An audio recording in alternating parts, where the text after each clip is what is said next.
Hello, dear friends.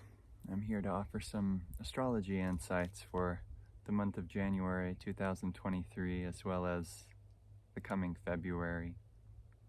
If you're in America, you're in the middle of what we call the Sade Sati, in the collective karma of America. And this means that it's going through a pressurized time of revelation. Each of us has a personal Sade Sati, a time of personal revelation. What is it that you must leave behind? And what is it you must embrace? It will be scary. It will be expansive to you to embrace it. But it won't be stabilized. And this is the energy in astrology known as Rahu. It's our forward movement through life. And God has that planned for each of us. It's in each of our horoscopes which direction we must move for expansion. But it's not the moon, the ego. It's not the moon's first choice to go towards a direction where we are unstable. So Rahu calls us to ask for God's help in moving towards this instability. We won't do it unless we have some kind of guide or help. Some people have the gusto to go ahead and try without God's help, and these are humiliating adventures.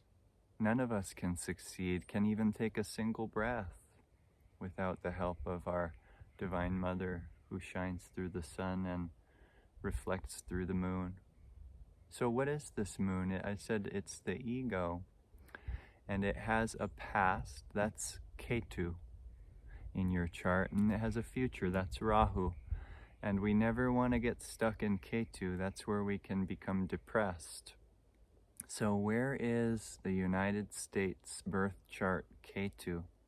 It's in Capricorn, in the second house of finances, of wealth, of security.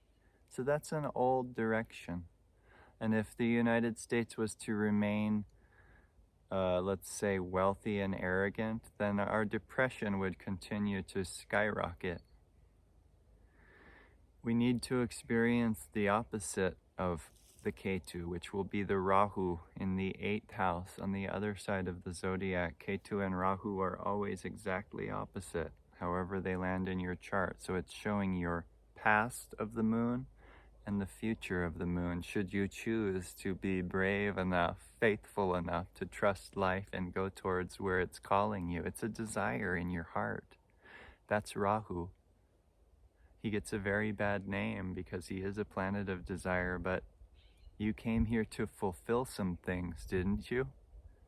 That's written in your chart, and you should honor your Rahu, your desires. And can you fulfill them? No. You need God's help. You need grace. And a big secret is that you probably need to give more in that area of life where you wish to receive in some way. If you can figure out a way to do that, it could shift the magnetism. So Ketu in the second house of prosperity is the what's been kind of demolished in the United States chart. It's roughed up the Ketu. Our wealth and security is fast going down the tubes, much quicker than we want to admit even. But that Rahu in our 8th house of the United States shows an expansion of consciousness through the experience of impoverishment, through the experience of lack. And really what does the 8th house indicate? It's karmic debt. It's our debts that we've created as a collective people of the United States. I don't have the birth charts of other countries. I'd like to know their birth times, but you need to have that information to create the chart. So now the United States moon itself, which is located in Aquarius, has Saturn right on top of it, because Saturn, as of January 6th, has moved from Capricorn to Aquarius. And this is a whole new rebirth in the sense of for the whole world, because Capricorn is the base chakra descending, and Aquarius is the base chakra ascending. So it's almost like we've really hit rock bottom And all the illness and suffering and poverty in our country is an indication of this. So what's going to happen when the United States moon is transited, as it has been for the last couple of weeks? We're feeling this. There's a big shift happening energetically. And I don't know what will happen. I rarely assert specifics. But Aquarius is a sign of knowledge and truth. Saturn is a sign who gets to the bottom of things. So I expect some more truth to come out about the world situations that we're in. I hope that it's true, that people don't live in too hard of a shell of arrogance to admit that things were not as they seemed. But that will be up to each individual and their own evolution. The United States moon, however, is in the third house, which means it's most comfortable when it can do whatever it wants. The third house is the sign of the things that we like to do. It's the pseudo-freedom sign. If we just go with the third house without its opposite, the ninth house, which is God's will, wisdom, and guidance, then we'll make very bad decisions in that third house, which the United States no doubt has done many times. We need spirit, and it will be an experience of impoverishment that brings us to our metaphorical knees and revelation that it was God who built this country through the forefathers, and it will be God who rescues it from the satanic forces of darkness that now lead it further and further into collapse. So what is freedom? When we don't have money, the question changes, doesn't it?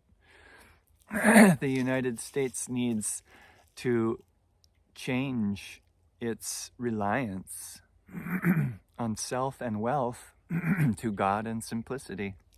And this was actually Yogananda's prediction for what would happen to the United States. And it's shown right in the chart.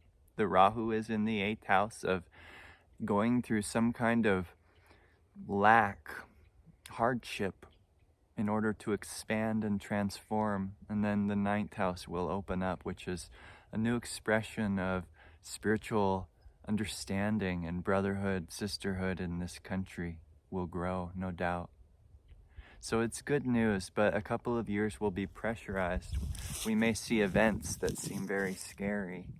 We may see massive exodus, people leaving this earth. We may see a gigantic decrease in population. We may have family members who we say goodbye to. But consider this a rebirth. Saturn is awakening the first chakra, ascending in Aquarius, which is a new vision for humanity. And in rising Dwapara Yuga, the age of mankind that we are in at this time, there's a lot of promise in a time like this, that it will ultimately unfold for the benefit of humanity.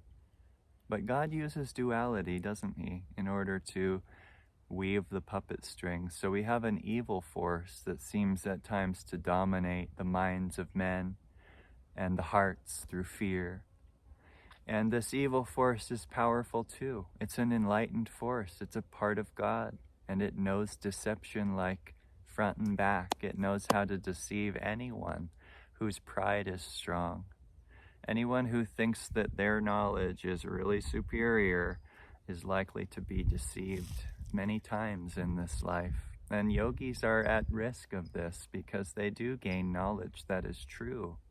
And they do gain experiences of God and spirit that are real.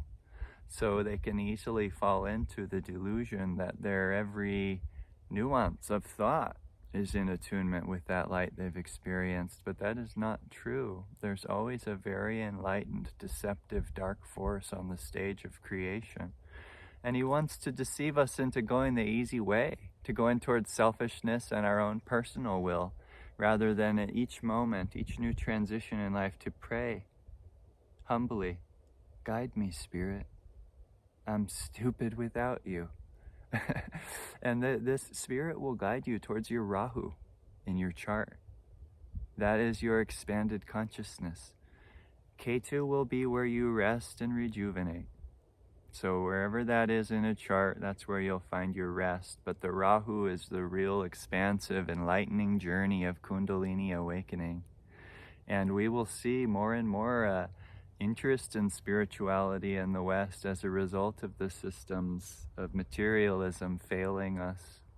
So it should be a good time for the spirituality to rise in the country of the United States, and to hopefully partner with Mother India in the fulfillment of Yogananda's prophecy that America and India would guide the world to an enlightened future. Let's hope and pray this for each of us, that we are able to witness this great revelation. What a time it is to be alive. I'm happy to be here with you. Jai Guru, Jai Ma, Om.